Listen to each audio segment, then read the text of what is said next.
कभी सोचा है कि जब हम ऑनलाइन होते हैं तो हमारे अधिकार कहाँ से शुरू होते हैं और कहाँ खत्म होते हैं? चलिए, आज इसी पेचीदा दुनिया में उतरते हैं जहां हमारे असल दुनिया के अधिकार हमारी डिजिटल जिंदगी से टकराते हैं। देखिए, ये सारी कहानी शुरू होती है एक बहुत ही सीधी सी बात से।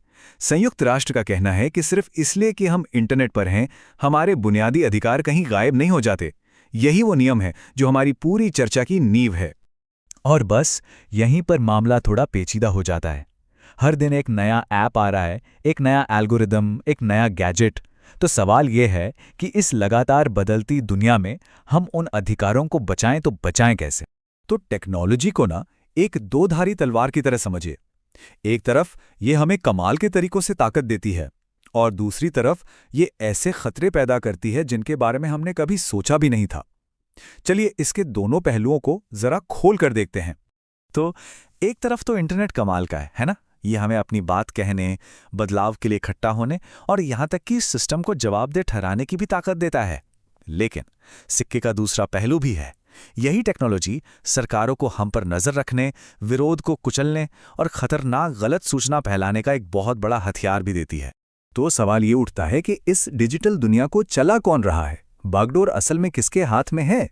हमारी स्रोत सामग्री के हिसाब से 3 मुख्य ताकतें हैं जो हमारे डिजिटल अधिकारों पर सबसे ज्यादा असर डालती हैं। सबसे पहले नंबर पर आती हैं सरकारें। वही नियम बनाती हैं, नीतियां लागू करती हैं और हमारी ऑनलाइन दुनिया में उनका जबरदस्त प्रभाव होता है।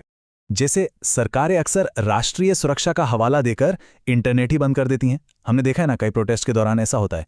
वो हम पर नजर रखने के लिए फेशियल रिकॉग्निशन जैसी तकनीकों का इस्तेमाल करती हैं और कभी-कभी तो ऑनलाइन पढ़ाई के नाम पर बच्चों की प्राइवेसी से भी समझौता हो जाता है। अच्छा जी, अब बात करते हैं दूसरी बड़ी ताकत की, यानी प्राइवेट कंपनियां, खासकर जो बड़ी-बड़ी टेक कंपनियां हैं। सोचिए, इन कंपनियों का पूरा बिजनेस मॉडल ही हमारे डेटा पर टिका है और कभी-कभी इनके प्लेटफॉर्म्स पर नफरत और गलत जानकारी इस तरह फैलती है कि उसके नतीजे बहुत भयानक होते हैं। जैसे म्यांमार में रोहिंग्या लोगों के खिलाफ नफरत फैलाने के लिए फेसबुक का जिस तरह इस्तेमाल हुआ था। और फिर आती है तीसरी ताकत, जो इन दोनों का एक कॉम्बिनेशन है। मतलब सरकारें और कंपनियां जब हाथ मिला लेती हैं, ये एक खतरनाक गठजोड़ बन जाता है।